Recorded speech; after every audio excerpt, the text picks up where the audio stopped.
everyone. This is Katie Frekhtman, a New York City personal injury trial attorney. And today we're doing our FAQ series, last week tonight, where we answer your questions in the last week. So let's go to the first question. The first question is from Taj. And he asks, love your content. I'm suing for a slip and fall case in my apartment complex. Clear negligence in reglazing my bathtub, and I've fallen and have 8 bulging discs. Insurance company is trying to use the lease agreement to deny the claim. Are there ways around this? I live in California and would love feedback. Thanks in advance. Well, yeah, I don't think that the insurance company could use the lease agreement to deny the claim.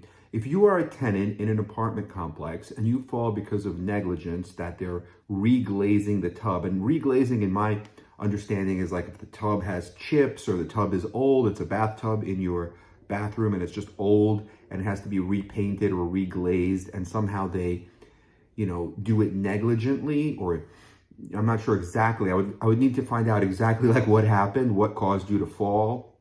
But it sounds like you're saying it's clear negligence. So if they did it incorrectly, if they applied too much glaze or they told you it was dry and safe to use and then you step in there and you fall, something like that, I don't think they can use the lease agreement against you.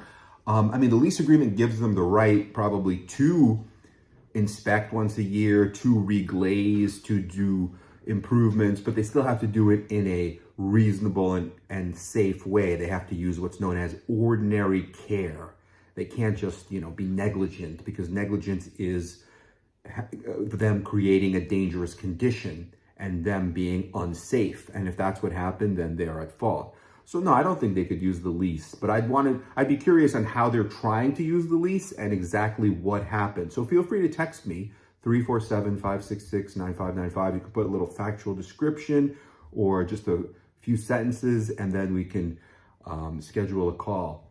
So yeah, I'm happy to help. And, if you need an attorney, anything like that, if you're happy with your attorney, that's great. I don't ever like to take cases from other attorneys. I really like the fact that I hope people like their attorneys. What I'm trying to do is, impart to everyone the fact that attorneys should communicate with their clients. Attorneys should do a good job. Attorneys should be passionate about what they do, about their craft. And I hope everyone's happy with their attorneys. And for me, like if I'm taking a case, I'd much rather prefer to take a new case, like a brand new case, because then I could build it up the way I want, as opposed to a case from another attorney. But if someone's unhappy with their attorney, they want just a second opinion, they want to consult. In California, I do know a lot of attorneys, so I could, give you a consult if that's what you need.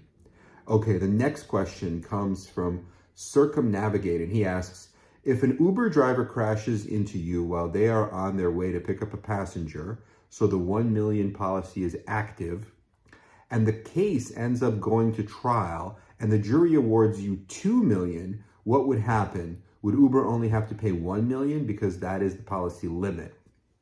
Well, in my understanding, Uber doesn't just have 1 million. They'll have 1 million maybe as their primary, but then they have many layers. So if you get a verdict of 2 million, you should be fine. I believe somebody who had a complicated case did a lot of research into this, and they said that Uber, if the app is being used and the driver is driving for Uber with a passenger in the car, it's actually like much, much higher. It could be like hundreds of millions of dollars that they have, because they have many, many layers. So I don't know, I haven't really had a case like that, but I do think that you're fine. Now, if it wasn't Uber, right, if it was a regular car, and if it was, let's say, 1 million policy, and that's all they had, and then you just got more, then it would depend on whether there was bad faith and whether the policy was open. In some states, you can open a policy by saying, look, I'll take the 1 million, and if you don't pay it within 30 days, then I'm going to go to trial, and the minimum I would take is now 2 million. And they had an opportunity, right? Because the insurance company has that duty of good faith and fair dealing to their policyholder. So if they don't care about their policyholder, they just say, no, we're not paying 1 million, we just want to save our money. Now the policy in some states could be open, but it depends on which state. So, in New York, we don't really have that, unfortunately. Hopefully we'll get it soon. But in some states, like I believe in California and Washington State, they have this bad faith law where they could open policies. So it would just depend. But I think with Uber, you're okay because Uber should have enough coverage. Okay, what other questions do we have? Let's see. We have a lot of comments. Oh, okay. A herniated disc is considered soft tissue. Where can I watch more about this case? Oh, I think the video is referring to a video we did. The question is referring to a video we did about how to win 10 million plus in a soft tissue car accident. That was a case out in California where they received a $10 million verdict on a soft tissue herniated disc. And they're saying, is a herniated disc soft tissue?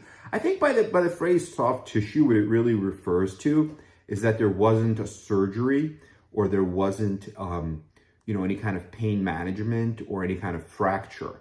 So yeah, herniated disc is just when the disc inside your spine herniates or bulges out. I could show a model here. This is basically what it looks like. It's like the red part would be the herniation. So basically you have your vertebrae, you have your discs, and then if one of them is plopping out, leaking like the red part, and it's touching the nerve root, which is the yellow part here, all these nerve roots, that's a herniation.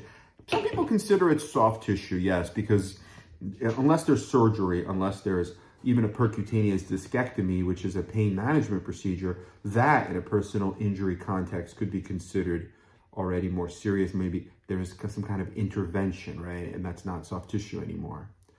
Okay, let's see what else people are asking.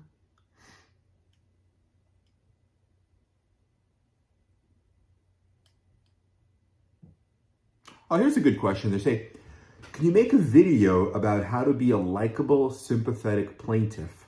Yeah, absolutely. I think that's really a good topic for a separate video because there's a lot that goes into that. But just briefly, to be likable, to be sympathetic, I think you just have to be yourself, just be calm.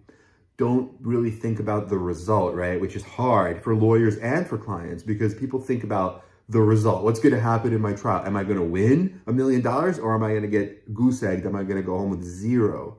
What's going to happen? And they get nervous and then they, and that's not good. What you want to do is just be yourself. You just want to relax, listen to the questions, tell the truth, be credible, don't lie. Sometimes people, for whatever reason, they want to hide something, but by trying to hide something, it could end up being very, very bad because under the law, what happens is if you lie about one thing, even if it's a small thing, now there's a jury instruction that jury could then just ignore all your other testimony because if you lie about one thing, then maybe you lie about everything. And then they could ignore you or not listen to you on the big stuff. So you don't want that. So I think it's very important to be truthful. Another important thing in terms of being a sympathetic plaintiff and being likable is just, I think, telling the try story, right? What you hope to do, especially with serious injuries. You don't want to be like a whiner and be like, oh, I broke my foot and my foot hurts so bad and I can't walk and I can't sit and I can't, obviously you want to say what happened and you'll have your doctors talk about how the injury is serious, but you don't want to be a whiner or a complainer because juries just don't really like people like that. What you want to do is tell the story of what you are trying to do, that even if you can't, let's say, for example, run because you have a broken foot, well, you're going to try. You're walking now, maybe you're walking with a cane, maybe you're walking with a assistive device, but you're making steps. And then one day you're hoping to run again. You're exercising, you're doing everything you can. So I think telling that try story is very important. But that's a good question. So maybe I'll do a separate video. Maybe I'll do a little research. I'll outline it. I'll think of all the different things and I'll do a separate video because that's a longer topic. Okay. What's the next question? Okay, here we go. So here's a question. They're saying, did you end up handing out that guy his first loss? LOL.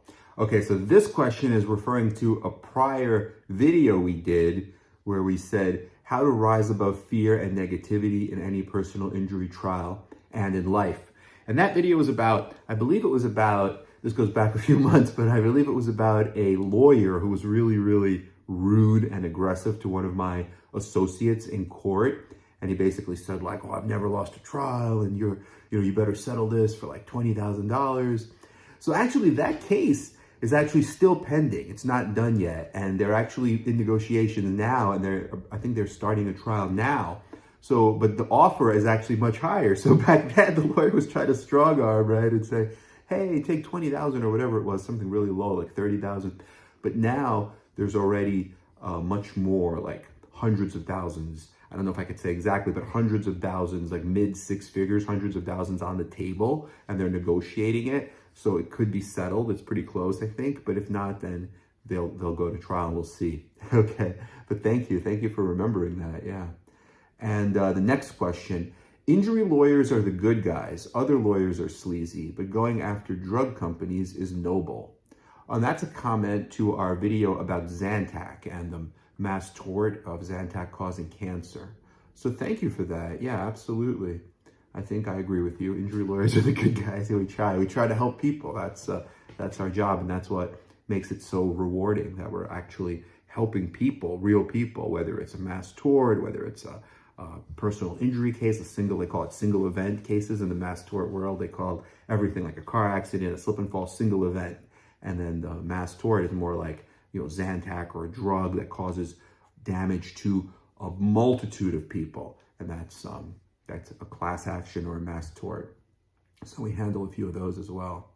Okay, and here's another question from C. Whitney. I have a personal injury claim. I got T-boned from a red light being ran, and I'm not at fault. I'm still suffering from one of my injuries, the concussion and PTSD. My neck and shoulder are healed. It's going on 2 years now. What is my case worth? Okay, well, I mean, it's hard to say just from that, but it sounds pretty serious. I would like to know how much insurance there is from the car that T-boned you and was at fault. I mean, obviously running a red light, they're completely at fault. You're not at fault. So that's very, very good for you. And the fact that you're suffering from a concussion, that could be a mild traumatic brain injury. I don't know if there was a workup. Usually with MTBI, they call it mild, but it's never really mild. It's a brain injury. It's permanent brain damage. And the way I like to work those cases up, just in a very, very quick summary, is to send the client to a neurologist. So you have a neurologist that will talk about the concussion, the after effects. Now, some concussions do, just go away and the person is fine. Like it has no long lasting effects. But if it's a brain injury, then that concussion will leave some kind of lasting effect, either memory, concentration, other symptoms. So I would want to have that neurologist. Then I would also want to have a neuroradiologist and do some imaging, like a 3T MRI, a diffuse tensor imaging. Sometimes there's other types of images, of arterial spin labeling. There's a lot of different imaging depending on what the doctor feels is necessary for their patient, right? So I would want to have neuroimaging. And then the third part is you might want to have a neuropsych, a neuropsychologist or a neuropsychiatrist who's going to do some testing and do some treatment, and then that can also be used in conjunction with the medical doctor, the neurologist. So those usually are the three pillars. So if you have some of that, and plus the PTSD could be a serious injury as well. That's the post-traumatic stress disorder. And maybe that's a good topic for a video too. I actually was watching a few continuing legal education programs about PTSD. So that's another, I got to make a memo. That's another good topic. Let's do a video about PTSD and all about that. I'll rewatch that continuing legal education. I'll read that again and I'll make a little outline, and then I'll do a video to talk about PTSD. But yeah, 2 years. I mean, we don't even know where this is, right? The city and state. So we want to know a little bit more information. But definitely, if it's any kind of traumatic brain injury with PTSD, and then it says neck and shoulder are healed, but we don't know what the injury was. It could be a herniated disc. If the neck, like for example, if the shoulder's now healed, but it needed a surgery, that could be just that by itself. We've had cases go for like $650,000 for a shoulder surgery, or the same thing with the neck, right? If the neck is now healed, but you needed a discectomy, like a percutaneous discectomy, well, that could be worth like over $500,000 right there. So it's hard to say from that. Okay, let's see. What other questions do you guys all have? Here is a question. New York City MTA case. Okay, so that's up my alley here in New York City. I had hemorrhage and subdural hematoma. I did a disc replacement, fusion, wrist fracture, and low back surgery is recommended. but I didn't do it yet. I did my deposition and I did an IME. My lawyer asked my pain management for range of motion. I have two questions. How much do you think my case is worth, and do you think my case will soon be closing after they asked for range of motion? Well, in terms of the timing, when the case will settle, it's hard for me to say just from that comment. If the lawyer asked a doctor for range of motion, it could be just to update the file and they want to use range of motion. It could be because they're going to a mediation or trying to settle. It could be because they're opposing a summary judgment motion, especially if it's a car accident, because in car accidents in New York City, what happens is they can sometimes move under 5102D to dismiss your case for not having a serious injury. So then range of motion is one of the ways that you could oppose that. So you might need range of motion to do your papers, to get your medical affidavits in. So that could be the reason. Now, in terms of what it's worth, I mean, it sounds like New York City MTA, so it probably means that she's suing the MTA. The MTA, the good thing about that is that they don't have a limit, right? Like you might get hit by a car and they might have only 25,000. With the MTA, it's the city's budget, right? Because it's considered a city vehicle, the Metropolitan Transportation Authority, right? The MTA. So that's like the city of New York. So there's no limit. So you can get a big amount. So that's good. And then, subdural hematoma is very, very serious. And a hemorrhage. I mean, I just settled a case against Allstate where they had $1 million policy and my client had the same thing, a subdural hemorrhage and subdural hematoma, which is a type of brain injury. And we got $1 million, which was the entire policy. So this case sounds like it's definitely could be worth $1 million, maybe more, because there's also a fusion, a disc replacement. There's also a wrist, it says fraction, but I'm assuming it means fracture. And then low back surgery is recommended.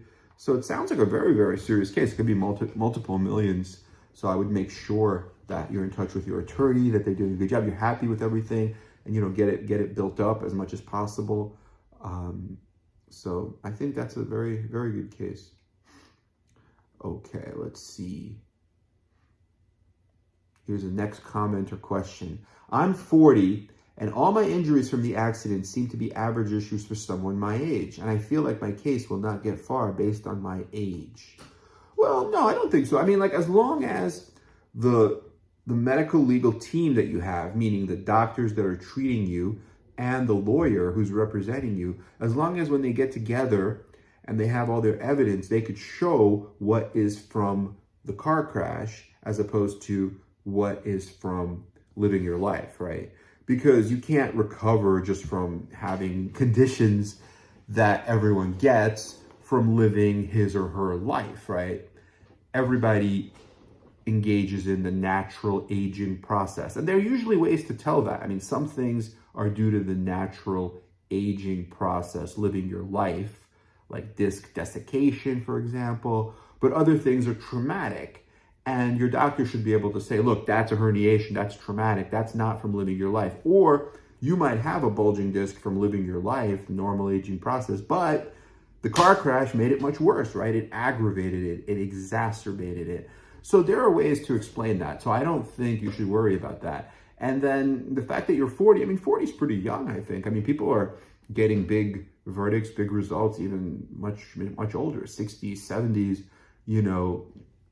I mean, at 40, I think according to the life expectancy tables, the averages, it's into the 80s. It's about 84. So if you had a trial, they would say, hey, you are entitled to compensation for the next 44 years. That's a long time, 84, 85. So that's a long, long time. So I wouldn't worry about that.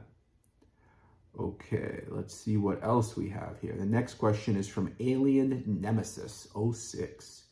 I live in North Florida, and I was on the main highway on my way to work at 6 a.m. It was still dark, and a semi-tractor trailer was yielding to turn, coming from the opposite direction, and turned in front of me, and I T-boned the side of his trailer going about 50 miles an hour. He blocked all the lanes. No time to react, and my left foot on the talus is fractured. Happened this last Tuesday. I was not ticketed, and I don't know if the truck driver was. And then he mentions a lawyer took the case. Is there a minimum settlement I could expect to at least receive? I mean, yeah. I mean, I think like a case like that's a good case. Like why think about minimums? I mean, I think, just get your medical care, whatever's bothering you. I mean, obviously the talus is fractured. That's already probably a few $100,000 at least, probably could be more depending on if you need surgery. That's a very, very serious, life-changing case. And when you go up against a tractor trailer, I would think the important thing is to hire a lawyer that's familiar with trucks and tractor trailers, because it's a little bit different from just suing a car. And a lot of lawyers just do volume and they'll just say, well, tractor trailer lawsuit and a car lawsuit, car accident lawsuit, they're completely different, right? With tractor trailers, there's like things that you're entitled to, like bills of lading. You might want to depose obviously you want to depose the trucking company, but there might be issues with the dispatcher, issues with the trailer, the shipper. So it's a little complicated, but I would definitely look into all of that, the training, right?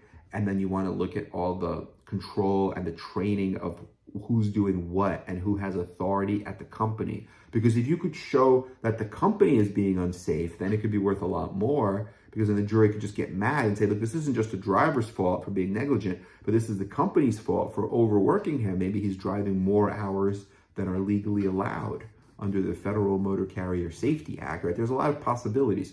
So I would say definitely look into it with a truck accident specialist. And I believe there are some truck accident specialists. I'm actually a member of the American Truck Accident Attorneys Group, the ATAA, and I believe there are a few other members in Florida. So you should be able to find someone, or if you reach out to us, I could give you somebody. But that sounds like a good case. I wouldn't be thinking about minimums. If it's just the foot, even that could be worth a significant amount, depending on how that injury affects you and whether it's a life-changing permanent injury, if it's a forever injury, or if it's something that goes away, it still could be worth a significant amount. Okay, and the next question is from a Mr. Robles. Can we get your number to call for a lawsuit on a fusion lawsuit that left me paralyzed for life? Yes, absolutely. You can always, text me. It's 347-566-9595. I'd be happy to give you a consultation. I mean, if a fusion lawsuit, so depending on what it was, if it was a fusion from a crash or something with regard to medical malpractice, there's a lot of different possibilities. It could be a slip and fall, but definitely paralysis is a horrific injury. So I'm very sorry to hear that. And then what else do we have? Here is a question. It says, can a mild TBI be worth 7 figures or more? And I would say yes, absolutely. Because again, there's no such thing as a mild TBI. If you have a traumatic brain injury, that is a permanent life-changing injury, and it could easily be worth more than 7 figures. People have been getting a lot of high verdicts on TBI cases.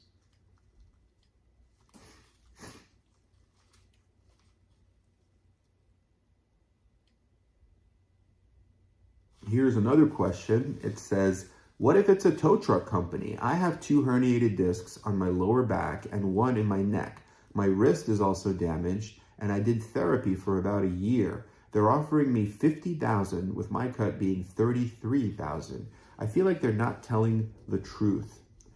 Yeah, I mean, I think that, with a tow truck company, usually it'll be at least $1 million or more, because a tow truck company should have sufficient insurance. And if you have herniated discs, it depends on if it's just a herniation that has been healed. Like if you just had 3 or 4 months of medical care and now you're better, then, maybe that's not, still kind of low, 50,000, but it's not completely, horrific offer, because, if it's just soft tissue, like you went to the chiropractor, you're all better, you're not going to do anything, then maybe your lawyer could negotiate and get it up, maybe like to 80 to 100, but it's in that ballpark. But if it's something where you would need any kind of pain management, epidural injection, surgery, then I think, therapy for a year, I think it could be worth more. It also depends on whether your lawyer is willing to go the distance, whether they're willing to take the case to trial. A lot of lawyers don't want to take soft tissue cases to trial. So then it's up to you. You either have to listen to the lawyer and settle, or you have to find somebody who's willing to take it to trial. If you take it to trial, you could, of course, get a lot more, but then there's the risk, right? Because what if you take it to trial and you get less or you get nothing? So it is what it is. But But, something like that, it sounds like, and again, I don't know where this is. I would need to know the city and state, the policy limits. It says my wrist is also damaged. So, what is the damage to the wrist? If it's like a tear in the wrist with surgery, that could be worth hundreds of thousands right there. So it just depends. But it sounds like it's definitely a strong case. Now let's see what else we have here, what other questions we can answer. Okay, here's a good question from Ayati Ramirez. Hi, I have a question. If you have a pre-existing low back condition, a bulging disc, that happened around 8 years ago, and you recently are involved in a car accident, and now is not a bulging disc, but a herniated disc, lumbar back, and pain is really painful, is that a good case? And I would say yes. Now, I take it to mean that it's the same level, right? So they had like this bulge, let's say at L5S1 or at L4 at that level 8 years ago. And now this car accident, that same level, L5S1, is not a bulge anymore, but it's a herniation. So basically going back to this, a bulge is just when this material, this disc right here bulges out, but it's not yet leaking, right? The wall is still preserved. It's just the entire wall is bulging out. But once you have that red part, now that wall is broken and it's a protrusion in that the jelly inside the disc is leaking outside the disc and it's actually touching the nerve roots. A bulge could also touch the nerve roots, but to a lesser extent. So that's a classic example of the crash making what you had worse because you already had an injury, which is possible, right? Everyone is different. Some people are super strong and they're like, weightlifters or whatever. They go to the gym every day. They feel great. You hit them with a car, maybe nothing will happen to them. But you take an 80-year-old who has all these different issues. That same car going like 2 miles an hour hits that 80-year-old. 80-year-old could fall over, crack his head open, have a major brain injury, or even die. But it's the same conduct, right? So the law says that you take your plaintiff as you find them, meaning the defendant, the person who has to be reasonably careful, takes their plaintiff as they find them. They don't know they could be hitting that Olympic athlete, super strong guy, and nothing happens. The guy's like, oh, sorry for hitting you. It's like a little minor thing. Nothing happened to me. Okay, great. Now you won't get sued. The guy's not hurt. Good. But then you hit the 80-year-old, you change their life. You might kill them. You might give them a massive brain injury where they have to be in a rehabilitation center for years and years. Same conduct, right? But it doesn't matter. Now, because you did that, you were not reasonably safe. You hit them, you're liable, and you're liable for all the damages. But here, obviously you can't get paid for whatever you had 8 years ago. And usually, medical facilities will keep records for about 6 years. So I don't know if those records are still available, but assuming they are, right? And they get the records and they see bulging disc, and now it's a herniated disc. All you have to do under New York law, what you would want to do is plead aggravation, exacerbation of a pre-existing injury. And then you should be fine because it's gotten worse and it's very painful. So it really depends on what you're going to do for that herniation now, whether you're going to have that injection or surgery, and then how it's affected your life. So I would say that's a very good case. I don't see an issue with that case. Okay. Here is another question. How soon can a case get started? I definitely have one. Yeah, a case could get started right away. I mean, it's pretty simple. Usually the way it starts is you fill out an intake and you get all the information, like the facts, injury information, and then you start doing the investigation. If it's a clear-cut case and everything is available and there's no reason to really wait, then you file a lawsuit right away or you make the claim right away. I mean, you always want to make the claim right away to put all the insurance companies on notice.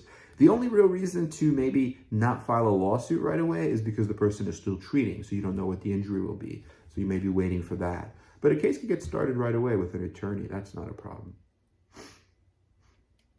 And let's see what other questions we have. A lot of comments about that last video I did where there was a low verdict in Westchester and somebody had to appeal that, right? Because the jury only said, I think, 5,000 past, 15,000 future, or I think the total was like 15,000.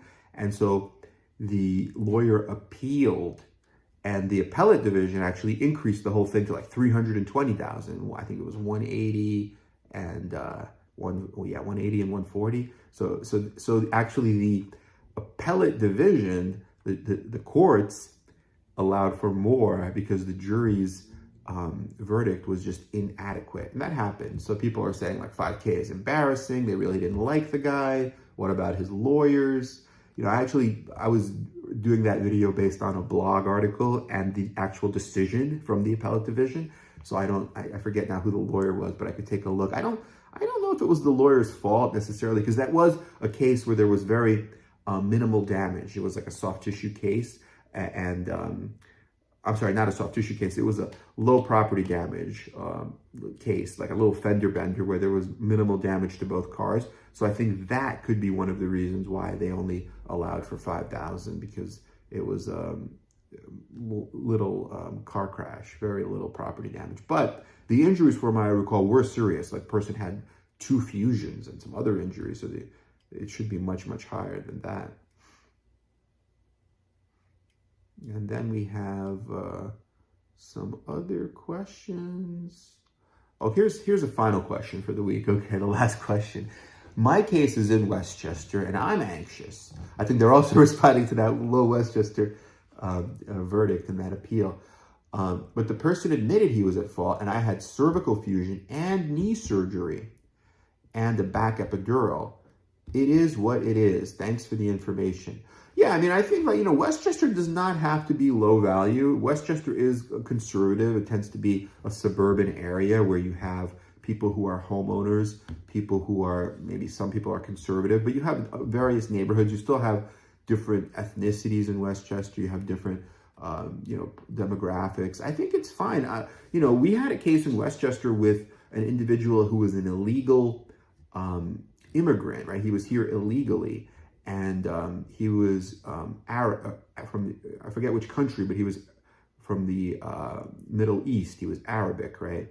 And the judge really didn't like him for whatever reason. I guess the judge was, she was, in my opinion, she was a little bit being biased against the plaintiff, right? Because even when the defense lawyer would say, "I'm done, I have no further questions," she would say, "Well, I have some questions. Hey, are you here illegally?" And you're like, what? Like, the judge is doing this, you know? And really, like, you know, putting the plaintiff down. But for whatever reason, like, we just kind of stood up, we held our ground, and it was a car crash with a percutaneous discectomy, meaning it was the herniated disc plus that discectomy procedure for their spine.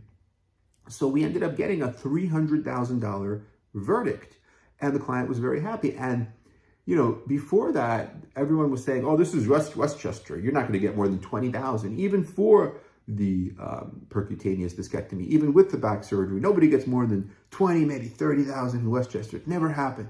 And we ended up getting 300 for that. So for this person, I mean, she's got a fusion, she has a knee surgery and an epidural. So I would say, you know, that's pretty serious. That should be, I mean, minimum, even in Westchester, I would say minimum should be like 750, 800,000, but probably it should be well over $1 million if everything is prepared the right way, if she makes a good witness, if everything is presented well. I mean, I don't know what the liability is, but I wouldn't be worried just the fact that it's Westchester. And she's right, you know, it is what it is. Sometimes you can't really change it. If you have an accident in Westchester and you live in Westchester and the person who hits you is also in Westchester, what can you do? You can't go anywhere else, right? The way the law works is it has to be where the accident happened or where someone lives, plaintiff or defendant. So sometimes you get stuck with the venue. So, okay, I hope this has been helpful. Let us know what questions you have. Drop your comments. Please interact with us. Ask your questions. Just make sure it includes city, state. Give us a little bit of information about what the defendant did wrong, like what the liability is, and then a little bit about your injury and how it's affected your life. Maybe not only the medical injury, but also tell us about how it's affected your life, like how it's changed your life, because that also plays a big role in the amount that you're going to get. Okay, I hope this has been helpful, and we'll do another video answering your questions next week. Talk to you very soon. Have a great weekend, and we look forward to speaking with you. Bye-bye.